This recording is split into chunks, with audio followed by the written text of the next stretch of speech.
ओम श्री परमात्मने नमः। आदरणीय भक्तजनों, सादर प्रणाम। आज हम आपको श्री भक्तमाल में से श्री शिवाजी की कथा सुनाएंगे। ये एक ऐसे बहादुर और शक्तिशाली थे कि इन्होंने यवनों का मार मार के भगा दिया। श्री गणेशाय नमः, श्री सद्गुरुदेवाय नमः, श्री सरस्वती नमः।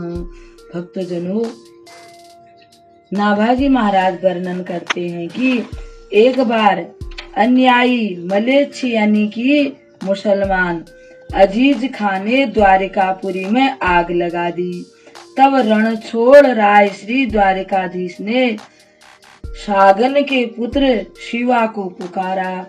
धरती, धन और धाम आदि के लिए सभी साधारण लोग लड़ मर जाते हैं, परंतु इस वीर बाड़ेल वंशी क्षत्रिय भक्त ने चतुर्भुज श्री द्वारिका नाथ के चौड़े चौक में यवनों की यानी मुसलमानों की सेना को मार मार के भगा दिया।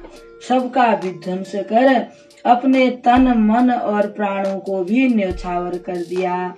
इस प्रकार राठौर वंशी इस भक्त ने अपने बाहुबल से अपने पूर्वज चांद के नाम को उजागर किया और नष्ट होती हुई द्वारिकापुरी तथा वहां के निवासियों की रक्षा की एवं उसे सदा के लिए सुरक्षित कर दिया। नाभाजी महाराज वर्णन करते हैं कि श्री शिवाजी भीलों के राजा थे, परंतु स्वयं भील नहीं थे। ये राठौर क्षत्रिय थे। द्वारिका से 4 कोस दूर पर श्री शिवाजी का निवास स्थान था। ये वहां से नित्य दर्शन करने आते थे। भगवान इन्हें प्रिय थे तथा ये भगवान को भी बहुत प्यारे थे। तभी तो संकट के समय भगवान ने इनका स्मरण किया। बादशाह के सेनापति अजीज खां का उद्देश्य था कि नगर को जलाकर मंदिर को तोड़ दें, लोग भाग न सकें। इस विचार से उसने रात को चारों ओर से घेरकर आग लगाई। तब द्वारिकाधीश ने छत के ऊपर चढ़कर पुकारा, यवनों ने पुरी में आग लगा दी है, शिवाजी आकर मेरी रक्षा करो। शिवाजी के कान में ये शब्द पड़े तो इनकी मति भाव में डूब गई। ये बड़े ही भावुक हो गए कि भगवान मुझे पुकार रहे हैं, सर्व समर्थ भगवान रक्षा के लिए मुझे पुकारते हैं। यह मुझ पर असीम वात्सल्य एवं दया है।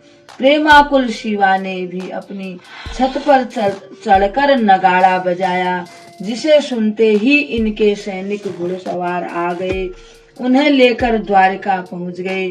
प्रभु कृपा से लगभग 500 घुड़सवार वीरों ने कई हजार सहस्त्र यवन सैनिकों के टुकड़े टुकड़े कर दिए। चाहते तो आप जीवित रह सकते थे, पर शुभ अवसर देखकर प्राणों को न्यौछावर कर दिया। यह भी प्रसिद्ध है कि कटे हुए आपके धड़ ने बचे खुचे यवन सैनिकों का भी संहार कर दिया। प्रभु की ऐसी असीम कृपा उन पर थी। भक्तजनों, भक्तों की महिमा और भगवान की कृपा तो देखिए। अब भला कहीं धड़ भी कुछ काम करता है, परंतु भगवान की कृपा से शिवाजी के धड़ ने भी मुसलमानों का संहार कर दिया। इस प्रकार से नाभाजी महाराज वर्णन करते हैं, इस वीर का नाम आज भी अमर है, जो जिए तो भगवान के लिए और मरे तो भगवान के लिए। इस प्रकार से नाभाजी के द्वारा गाई गई इस कथा को हम यही विराम देते हैं। कल भगवान के एक और भक्त की कथा के साथ आपके सामने उपस्थित होंगे। तब तक के लिए हम आपको प्रणाम करते हैं। ओम श्री परमात्मने नमः।